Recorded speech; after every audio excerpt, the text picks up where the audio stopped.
Good day mga boss, welcome sa ating YouTube channel. Ito meron tayong Bergman dito, no. Ang diferensya nito mga master ay galing sa ibang shop to. Ito ang kanyang problema mga master, no. Pakita ko sa inyo, yan. Yan, kung makikita nyo, ang kanyang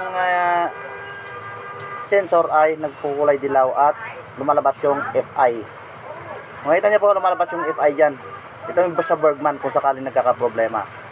So, ang nangyari dito mga boss, no? Hindi nila na sa shop to, nilinis nila yung injector. So, ang nangyari pagkatapos nila nilinis ay ayaw pa rin umandar. So, sinabi nila sa may-ari na papalitan daw ng injector. Kasi sira ng injector. Sa ating pag-check, dahil hindi naman tayo naniwala doon, ayan, nakita natin yung diferensya sa likod. Kasi alam niyo mga master, no? Lahat ng mga motor ngayon na fuel injected ay pag inon mo ay umaandar kagad yung kanyang fuel pump. Maririnig nyo o kaya kapain nyo lang, mararamdaman nyo. So ito, no, ito nang gagawin natin. Dito na tayo kung nabaklas natin. Kung makikita nyo mga master, ayan, tadtad siya ng daga. Ang masakit pa dito, no mga master, sagad na sagad. Eh wala tayong choice dito kasi mahirap maghanap ng sakit nito. Ang ginawa natin na lang ng paraan. So makita nyo, ganito na lang paraan ang gagawin muna natin pansamantagal habang hindi pa tayo nakakita ng sakit na ganito. Kasi kung hintayin natin, hindi magagamit yung motor. So ganyan na lang, napakasimple.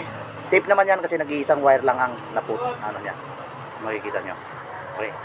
So kung makatagpo na kayo ng ganyan, pwede nyo rin gawin ng ganyan. So ganito, yan, finish ko na siya, tinape ko na siya para safe.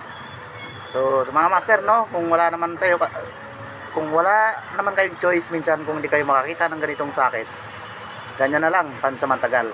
Pero huwag naman matagal, patagalin. Pwede kayo maghanap, tulad namin, tulad ko, sinuggest ko, maghanap siya sa Shopee, kasi alam ko mayroon yan sa Shopee. Kahit di parehas, nahuhugot naman yung wire niyan, tapos basta parehas yung laki ng salpakan ng sakit sa loob. So makikita nyo dyan mga master, no.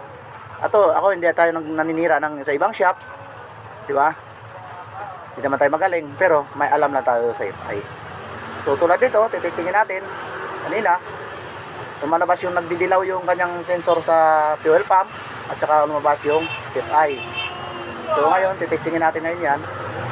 Ayan o mga master, ayan. Ayun, hindi na siya dilaw, saka nawala na rin yung FI na error. So titestingin natin.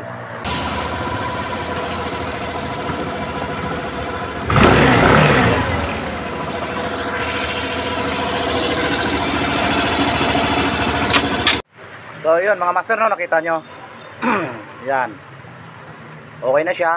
So makikita nyo ay maandar na siya. So ayan, makita natin, testing ko ulit yan. Ayan, nawawala na yung kulay dilaw na sensor ng fuel pump at saka 1.6 na siya. Nawala na rin yung FI na error. So yan lang mga master, ingat.